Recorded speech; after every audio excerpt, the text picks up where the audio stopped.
Welcome to Double DV Business, and I'm here today with Debbie Hall Evans. You actually said it again. Yourself. Yes, yeah. I'm with myself. And we've got a really special guest today, haven't we? We have indeed. So anyone who's listening for the first time, we always like to talk about creating best version of business teams and people.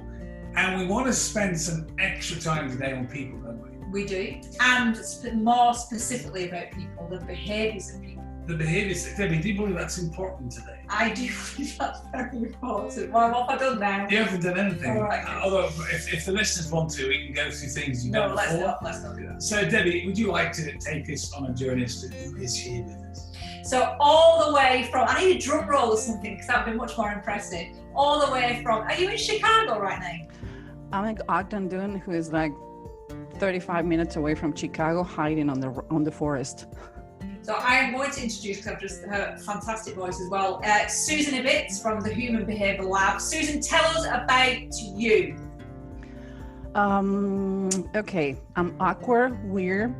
My specialty is killing first impression, not because I kill it, because I'm really good, because I'm awkward, always fail it. So I became a human behavior hacker. Some people hack computers, I hack humans. And still after 28 years, I'm going to like social events or networking and hide it on the corner, but like, how the heck am I doing here? But I'm teaching people how to do it and they're really successful. I can't do it. And I think that's the most amazing thing, isn't it? Is that it's the things that everybody does every day that they either dismiss, they don't understand, or they assume, and people make up behaviour as well, don't they? And there's a lot of old paradigms out there about what certain behaviours are. You know what was crazy? I always teach in any of the classes or any of the event or keynotes how important is handshaking. And I was talking with you and other people on like how is going to be the new reality. And I was looking on research who says a good handshake, it's equal at 3 hours of human interaction. So now, even after the isolation and the pandemic, I think a lot of people is going to get germophobic and afraid to shake hands. So we are developing a completely new way to try to like 3 hours of human interaction equal a handshake, even though human research says that the 26% of human research determine if they want to hire or like a person based on the handshake. So now we need to this new behavioral thing that how we short the gap. So it has to do with your body language, your micro expression, the angle of your face, how you manage not only yours and how to learn to read others. I always says it's easy to read others, but what about if the other person is showing behaviors who are a reflection of the behaviors you're doing because you're not conscious that you do it, and most people are not. I've spent my life doing that as a dad, haven't I? Yeah, well, Dave has a very frowny face, as you know, Susan. Yeah. And that can be perceived by other people as completely different emotions that he isn't actually feeling, but other people then receive it in a certain way. Basically, like you make a career. Literally, like that, yeah. You made a career pissing off people.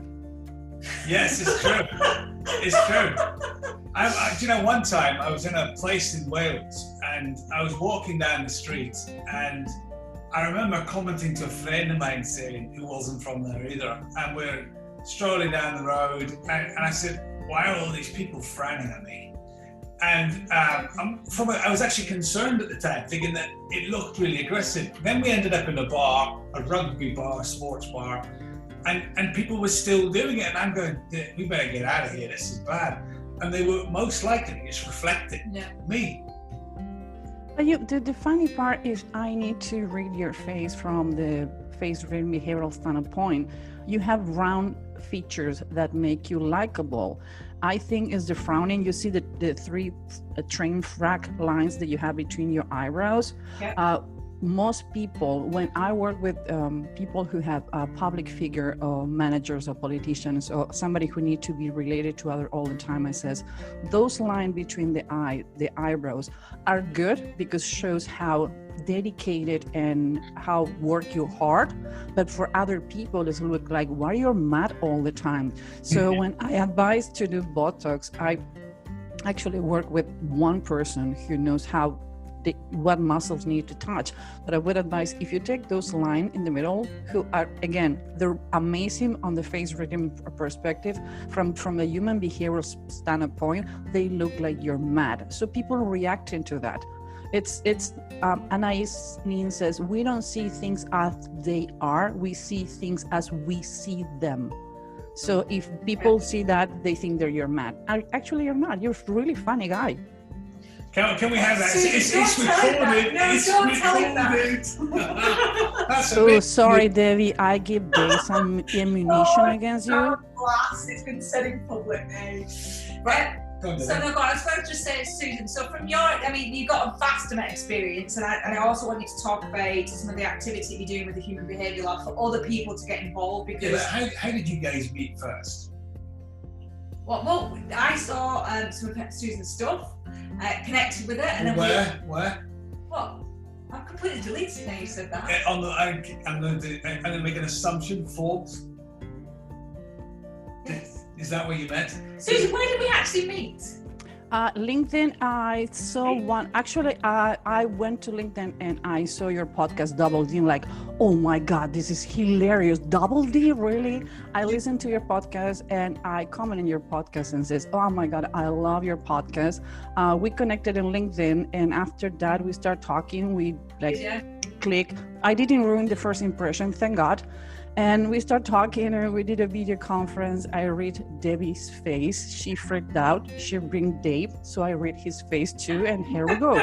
And we're here. That's right. So if a handshake, by the way, is 3 or 4 hours of deep relationship rapport, you reading our faces and it going well must be at least a week of benefits of getting to know us. Would you say so, Debbie?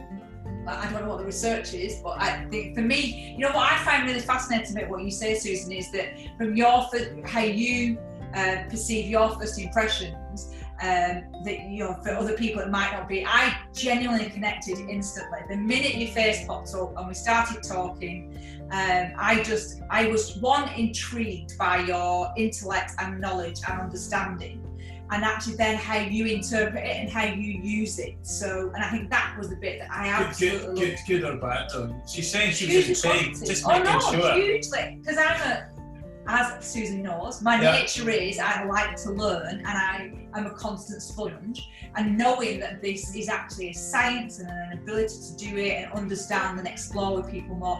You said, is it 200 and something different nuances and micro movements you can assess instantly, can't you, really quickly? You can read 235 features approximately, at least from the Western standpoint, because you have the Oriental point, and I haven't studied yet. And the funny part is, I was looking to take a leap and go to China to study. Now I don't know what is going to happen to get the Oriental point, because they have different meanings. But I do the Western standpoint. Only to be clear, I do 2 things with faces. One is face reading. It's the map of your face. They're the features, the wrinkles, the dimples, the cleft on the chin, those kind of things. And another one are micro expressions. So face reading is a GPS on your life and the way you think, and you intake information, how you process information, how you spend your money, how you talk to others, how you're feeling and how you're doing. Micro expressions are a GPS of the emotion that you're trying to conceal and determine times when, like, for example, says, how you doing? And you flash your nose like you're disgusting because something is happening. And another thing is body language. Freud used to say, you can lie with your face, but your body and your feet are gonna give you away. And it's true. You can manage all your body language, but feet, depending where they're facing. And like one of the things that I said, like, dude, are you facing the door? And you say you're really engaged. That you see that a lot in dating. You know how good they're doing, depending how the glasses get together and what the feet are facing. But regarding how we connect, I would say, if you don't find your tribe, make your own. So I have news for you, dude. You two are weirdos too, because if you connect is the only reason why. I have 2 kind of people. The people who look at me like threat and like, you're a witchcraft. I don't like you because you read me, so they hide. And another one is like fascinated and want to learn more. I get used to at this point to get both, and I don't take it personal. At this point in my life, I don't take anything personal. I feel like we're like the behavior Power Rangers. So, seriously, yeah, I've been slightly ridiculous but I'm being intentionally sincere, because I don't meet you and do either of those responses, because like Debbie, I'm values led in how I connect with people. I've only recently really understood that over the last couple of years. So if I connect with somebody at a really deep centered level, who they are, what they're about, doesn't matter.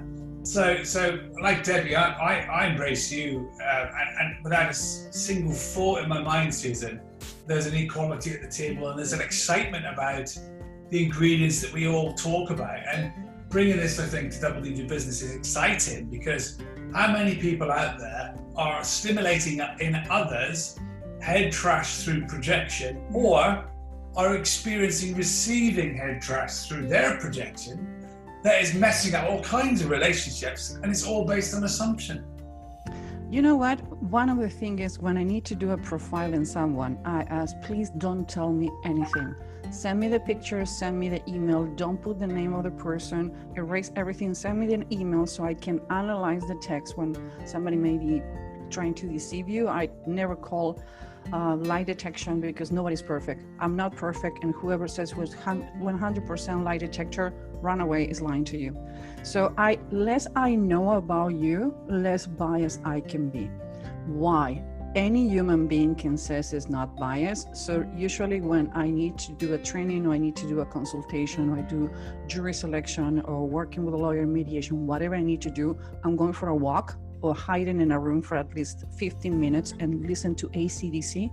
Why? Because I don't know what that music disrupt my brain, that I forget about what I'm going to do, so I forgot the bias.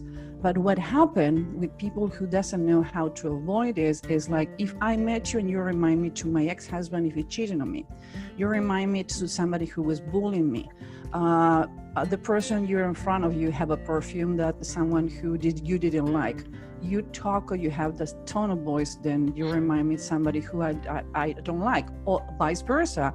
If you do smell like someone then I care for, so it's going to be automatically. So I argue with a lot of people that you can work on first impressions as much as you want, but at the end of the day, it doesn't depend on you. It's like when you find out the person in front of you don't like you and says, apparently, or basically, we didn't have a first impression. I would love to work with you. I just want to know what can be the problem working together. And the person can say, well, I don't know. Do I remind you to someone? Did I did something that cultural wise is inappropriate? Today we live on a multicultural world. Even in the same building and the same company, you have people from other cultures, other languages, and has nothing to do with English, has to do with your own dictionary. There are symbols that you can do with your fingers. There are offensive in South America, they're okay in the United States, and they're gonna punch you in Europe. In Malaysia and in Singapore, you make some symbols. You even can go to the jail, because meaning like you're a dog, or come in. It's classic, the mother says, dude, come in with the finger. And you do that to, in some Asian countries, they can get you in jail because it's extremely offensive. Or, for example, in other Asian countries, you cannot shake hands with women if you're a man, or vice versa. You need to ask for the authorization of the husband. In Latin America, okay, meaning that you are gay. Or the horn sign is like, oh, everything is okay. Here in Latin America is your partner is cheating on you, look for a lawyer. And it's more aggressive, like ask your partner is cheating on you. So it has to do with so many things. And as human beings, we cannot, if you go to an event, you cannot be thinking like, where this person is born, what is the accent? I need to ask where he was born, what is the education or the cultural of the person. Just go with your guts, and if you mess it up, like, I have news for you, it's more fishes on the tank. Now, if you need to work with a client or with a person that you need to establish rapport, I would say do the research as much as you can.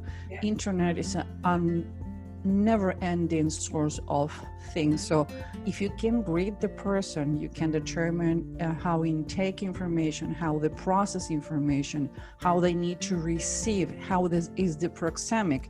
The person need more space, less space. Now you have an advantage. And like, okay, if this person visual, I need to show the project as soon as we go. I need to have a Zoom meeting, a video call. If the person is audit, I need to jump on the phone. I don't need to distract the person so it doesn't get overloaded.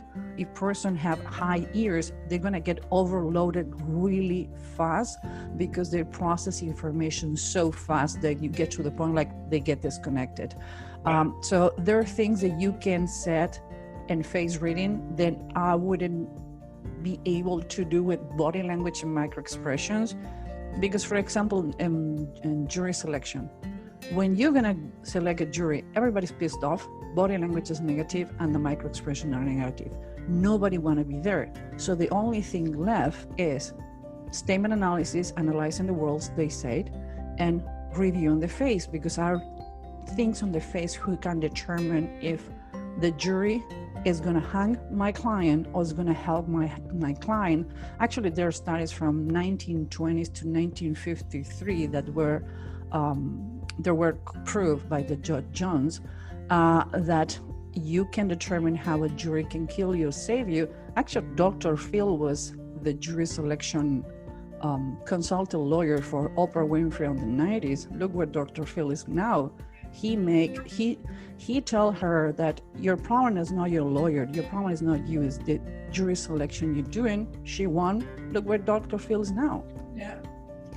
So go. No, you fired away, David. No, it just fascinates me because I just think you have just literally dropped about 5 major bombshells about ways of people understanding and interpreting, even just the location of somebody's ears and the distance and the size of their ears, the way they look. One of the things you even said to me was about, I love big glasses because part of my nature is I want to see the whole picture. I want to see it all, irrespective of what my eyesight is. It's irrelevant. Is that it's my choice of what I then choose to put on my face is more indicative than just a fashion item. It's actually more than that, isn't it?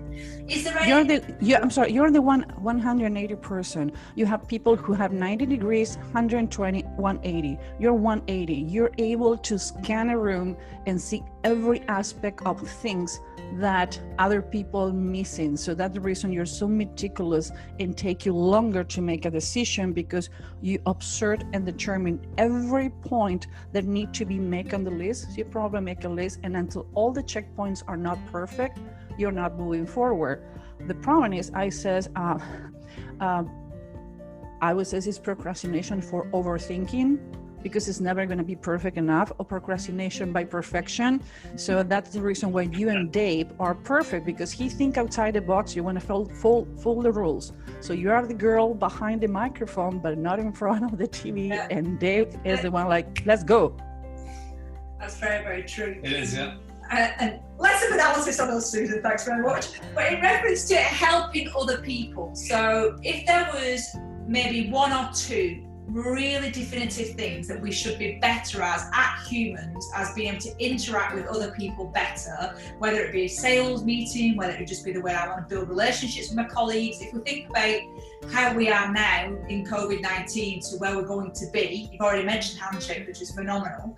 So what else can we do? What are the kind of the... Before we answer, this week I've been talking quite a lot about something called social rapport. And social rapport, according to Dave Evans, not according to anything else, is where we have a single point of common ground globally. You can apply this in a country. You can apply this if there's a major event that's disruptive that's coming, like the Olympics, for example. Everyone in that place is going to be talking about the Olympics, right? So the challenge is it's both deep in terms of rapport, COVID-19 that is, and really shallow. And I think what concerns us, and you've highlighted a few already, coming back to your question, what concerns me is the world is sometimes a little bit ignorant around, we believe our own things we say, so therefore, look how many less planes are around the sky, look how the ozone is, isn't it wonderful, the lifting of the pollution above major countries in the world, etc. Right? Look how terrible it is, look how awful this is. And yet what human behaviour is a default program that we've grown into. So no one is talking about, and we are here on this podcast, the really urgent attention that's needed to that the world is going to have a cold first. So we're going to come out of COVID-19, right? And what's most likely to happen? Capitalism and consumerism is going to take off, literally. Then we're going to have 2 months of everybody consuming, followed by regret, just like at Christmas time and the start of a new year. And then the change will probably start. Or we could be listening to somebody like Susan and interrupting ourselves, understanding ourselves better and others to actually apply some of the lessons that are coming out of this. And no, there are now new boundaries too. First of all, one of the things that fascinates me the most was I'm self-isolated since March 10. As soon as I see I coming, like, dude, I know how I'm more afraid to people than the virus. So one of the things I noticed is the toilet paper. So I couldn't get it. So I start talking with psychologists and says, can be a scarcity? And it says, yes. Everybody was saying like, we're gonna run because the primary material we use for toilet paper coming from China, we're not gonna have it. And everybody start talking about it. And scarcity is like, I need to have it because it's gonna run out. A lot of companies use scarcity to make you to buy like, act now. You only have, like when you go to a website to buy a ticket, like you have 15 seconds to buy insurance. Are you sure you don't want insurance? Because if you, it's a scarcity. So one of the things, a lot of companies are gonna use that because like now that we're coming out of the pandemic, we're gonna run out, so you better buy now. Another thing is, how is gonna be in your reality? I wanna know how many babies are gonna be born in the next 9 to 10 months? How many couples are gonna get divorced? What is going to be the new reality in, for example, people who has been asked to work from home and the boss says no because I'm going to lose control. This is a chance for you to show to leadership, to your boss and your coworkers, stand as a leader helping other people in crisis who is difficult to manage.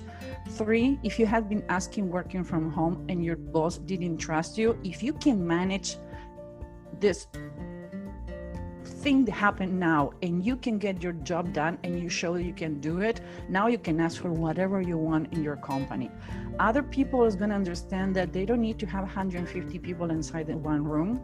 Yeah. It's structural wise, I think we're going to change the way we work. I don't think that when the government, different government says you can go out, I still going to wait for more weeks. Sorry, I prefer to wait for more weeks. The way that we're going to shake hands, the way we're going to meet. Is so many people moving to online. We were talking, exchanging text messaging in LinkedIn in a thread, and somebody says, oh, I don't know how to manage working from home. And I reply like, I'm more productive because I don't need to go to point B, C, D to have a meeting. I can have a meeting every 45 minutes. I doing more things. Now I'm walking and talking with friends on the phone. I've been eating healthy. I work more because we are launching a lot of products and we're doing websites that productive wise, I've been more productive now. And I hear a lot of people saying, oh, I'm more productive since I work from home. The 2 hours that I'm avoiding commuting, now I can exercise and spend it with my family. So it's going to be a completely new reality. This is going to be a circus for the next year. See how the companies react. This is the time to plant the seed with your customers. I have been receiving emails contact in LinkedIn like, hey, I would like to contact, and jump into selling like, no. Yeah. Establish a connection. This is a time to establish connection. This is a time to ask, what do you need?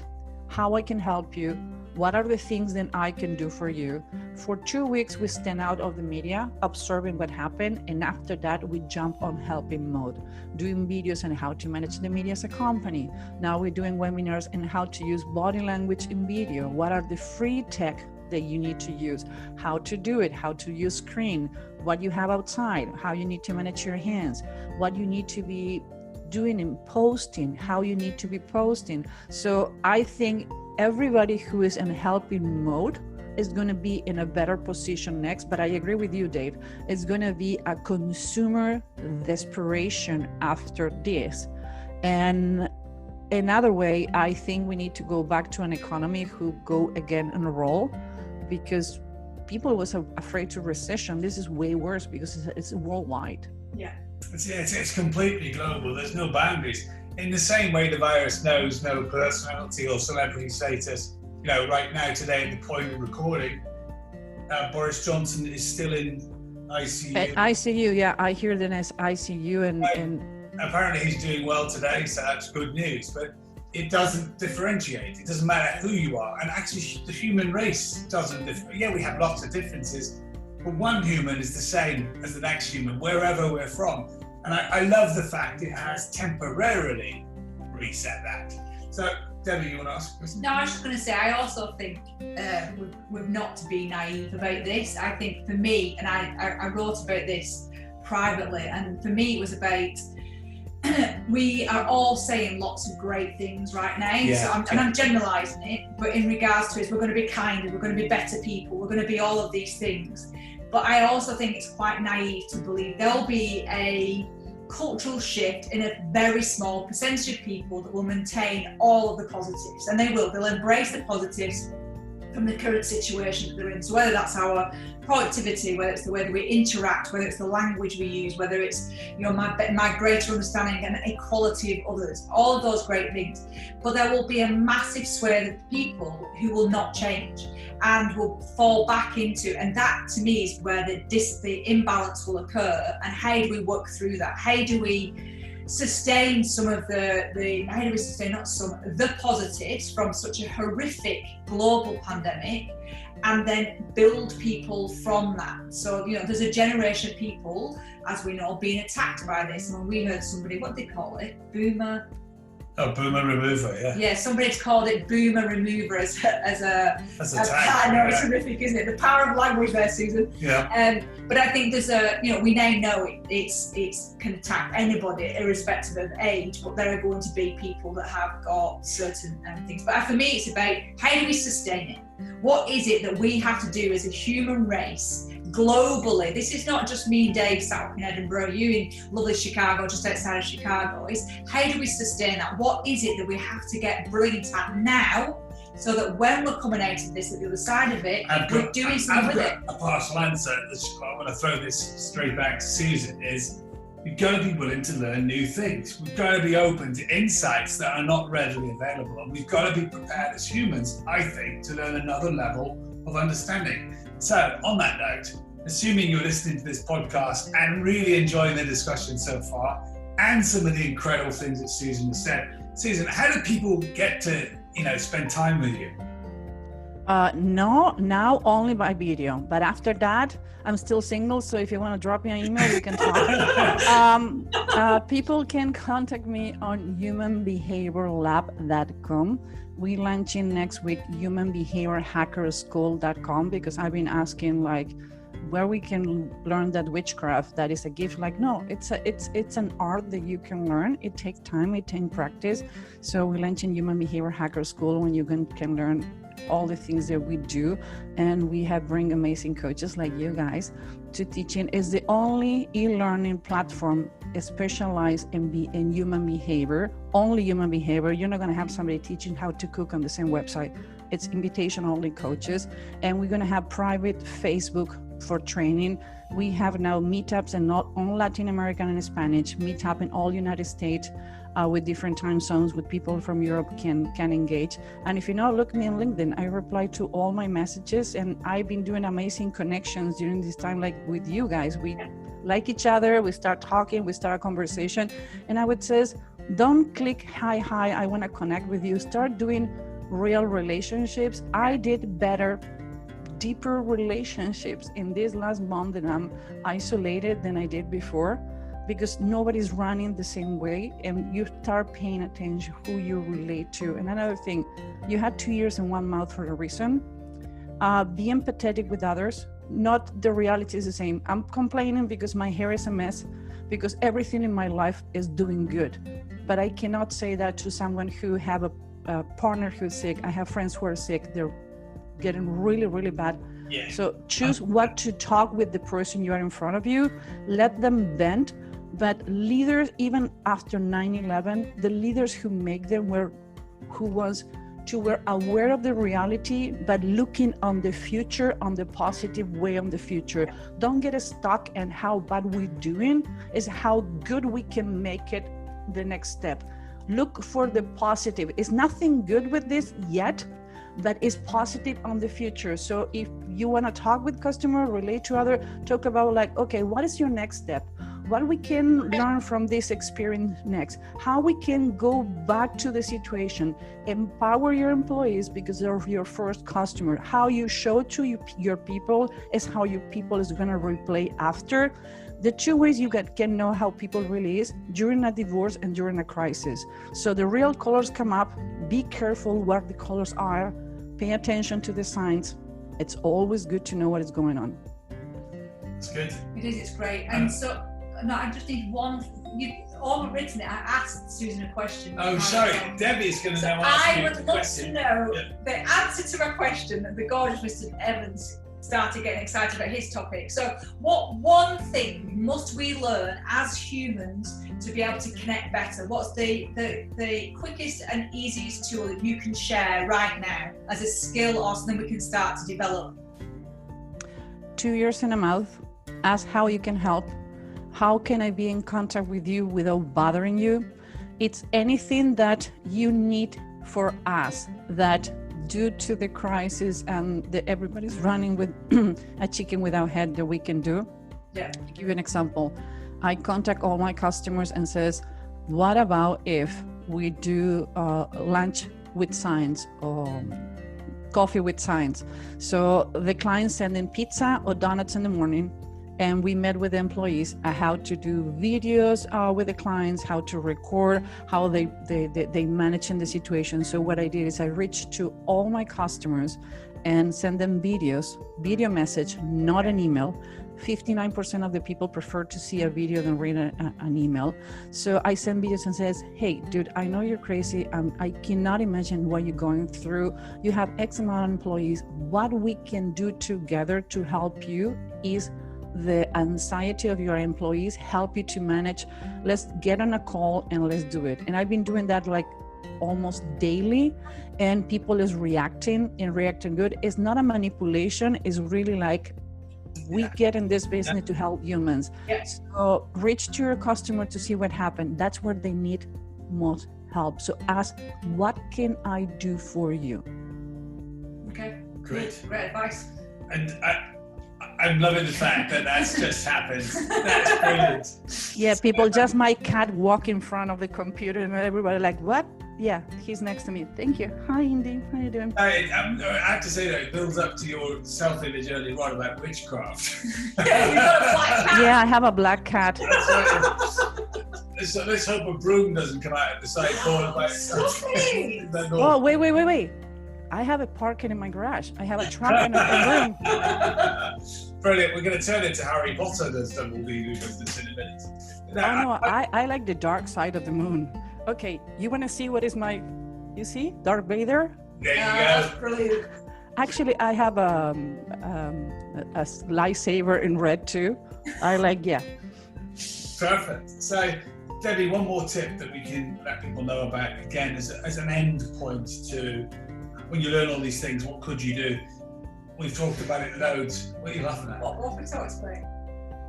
As in what I was like to tell you that we talked about. Yeah, go on. Match plus one. All right, yeah. Oh, yeah, super. You see, one of our number one techniques and simplest techniques we've ever taught and come up with is match plus one, where you really just focus here and you make that connection really sincere, and you match and paste the face you're looking at.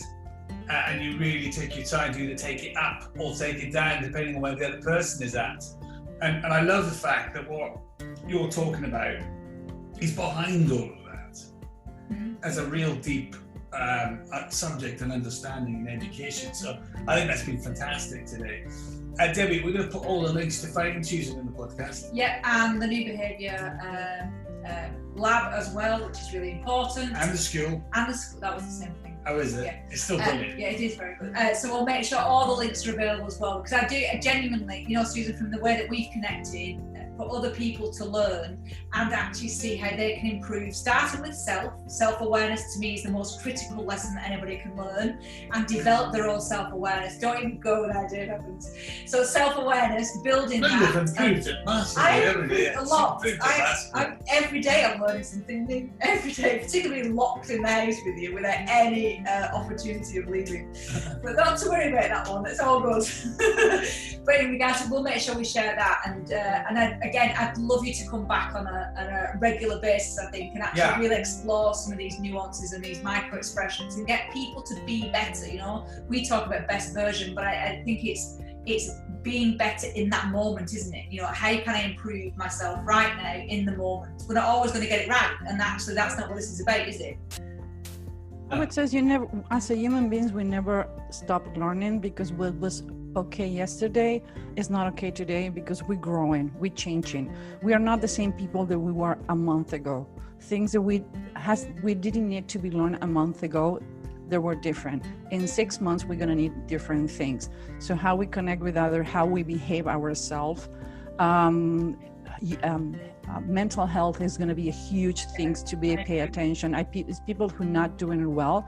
So you need to keep learning every day. It doesn't matter what you learn. Maybe it's a hobby, maybe learning to relax, maybe learning that work is not everything, because some people lose loved ones or they get sick. So it's a lot to learn. And I would say, if I need to give an advice to anyone, even though nobody asked, is learn from yourself and learn something new, because life is amazing depending how you see it. So look from the future. Well, is that not like a mic drop? It's definitely a mic drop. So look out for all the detail on our podcast notes below. Okay. Yeah, below this. And if you want to get in touch, Debbie, what is it? Oh, so if you email us, it's info@rrc-global.com. Correct. And if you want to follow us, it is RRC Global Group. Whoa. That's to follow us on the social media. I'm just checking, that's brilliant. So we have been here live with Susan Ibitiz, which I'm really delighted about. Thank you, Susan, for spending time with us. Thank you guys for having me, and Indy the cat. Indeed. And Debbie, you've been here once again. Thanks. Brilliant. We have been Double D Do Business, every success with your learning.